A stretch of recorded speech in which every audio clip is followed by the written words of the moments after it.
ഇന്ന് സ്റ്റിൽനെസ്സിലിരിക്കുന്നത് അല്ലെങ്കിൽ നിശ്ചലതയിലിരിക്കുന്നത് വളരെ പ്രയാസകരമായ ഒരു കാര്യമാണ്. കാരണം അത്രയധികം സ്വരമാണ് നമ്മുടെ തലച്ചോറിനുള്ളിലും അതുപോലെ പുറത്തുമുള്ളത്. ചെയ്തു തീർക്കുവാനുള്ള പല കാര്യങ്ങളും, അതുപോലെ എന്റർടൈൻമെന്റിനായി അവൈലബിൾ ആയിട്ടുള്ള പല ഓപ്ഷൻസും നമ്മൾ എപ്പോഴും ബിസിയായി നിലനിർത്തുന്നു. ഫാസ്റ്റ് പേസിൽ നീങ്ങിക്കൊണ്ടിരിക്കുന്ന ഈ ലോകത്തിൽ 4 ദിക്കുകളിൽ നിന്നും ഇൻഫോർമേഷൻസ് വന്നുകൊണ്ടേയിരിക്കുന്നു. അല്പസമയം കിട്ടിയാൽ പോലും നമ്മൾ ആദ്യം ചെയ്യുന്നത് നമ്മുടെ മൊബൈൽ ഫോൺ എടുത്ത് ചെക്ക് ചെയ്യുകയാണ്.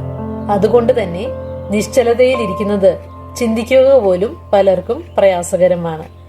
നമ്മൾ നിശ്ചലരായിരിക്കുമ്പോൾ മെന്റൽ ക്ലാരിറ്റി ലഭിക്കുവാനും പല ഉൾക്കാഴ്ചകൾ കിട്ടുവാനും അതുപോലെ നമ്മളെ തന്നെ കൂടുതൽ മനസ്സിലാക്കുവാനും അത് സഹായകരമാണ്.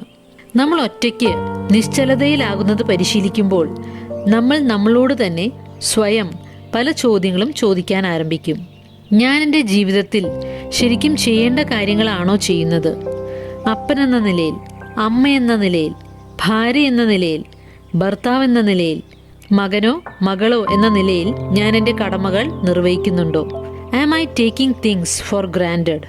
കൂടാതെ സ്റ്റിൽനെസ് നമ്മുടെ സർഗാത്മകതയും അറ്റൻഷൻ സ്പാനും വർദ്ധിപ്പിക്കുന്നു. ഇതുകൂടാതെ മറ്റു പല ഗുണങ്ങളും ഇതിനുണ്ട്. മൈക്കൽ ഹാറ്റ് തന്റെ അനുഭവം പങ്കുവയ്ക്കുന്നുണ്ട്. എപ്പോഴും ബിസിയായിരുന്ന, ഹാർഡ് വർക്കിൽ വിശ്വസിച്ചിരുന്ന അദ്ദേഹത്തിന് ഒരിക്കൽ അദ്ദേഹത്തിന്റെ ഭാര്യ ഒരു പുസ്തകം വായിക്കാൻ കൊടുത്തു. മാർത്ത ബെക്കിന്റെ ദ ജോയ് ഡയറ്റ്.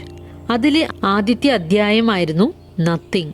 അതിലെ സാരാംശം ഇങ്ങനെയായിരുന്നു: ജോയ് ഡയറ്റ് ആരംഭിക്കണമെങ്കിൽ 15 മിനിറ്റുകൾ ദിവസവും ഒന്നും ചെയ്യാതിരിക്കണം.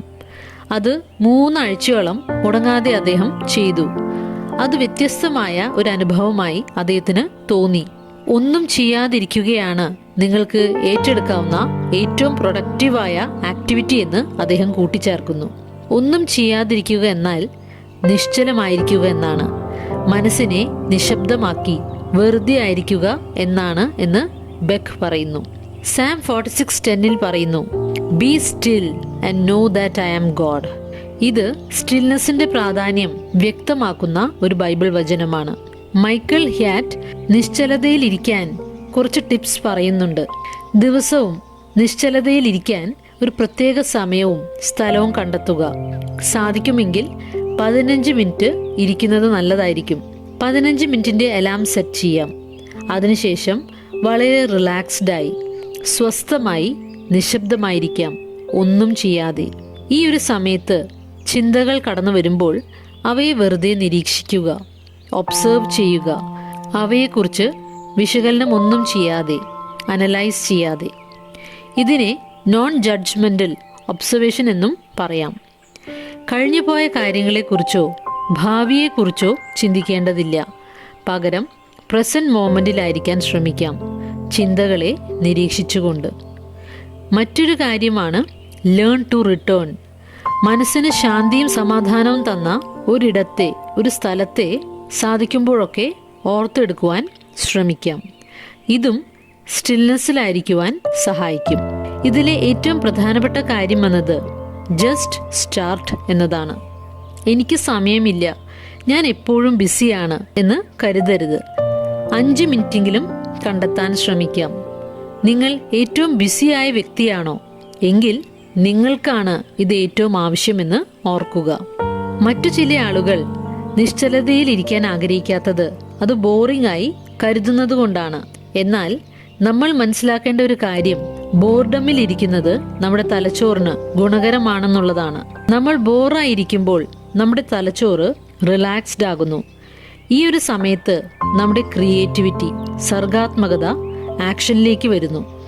അതുകൊണ്ടാണ് ഈ ഒരു സമയത്ത് പല ബെസ്റ്റ് ഐഡിയാസും ഉൾക്കാഴ്ചകളും നമുക്ക് ലഭിക്കുന്നത്.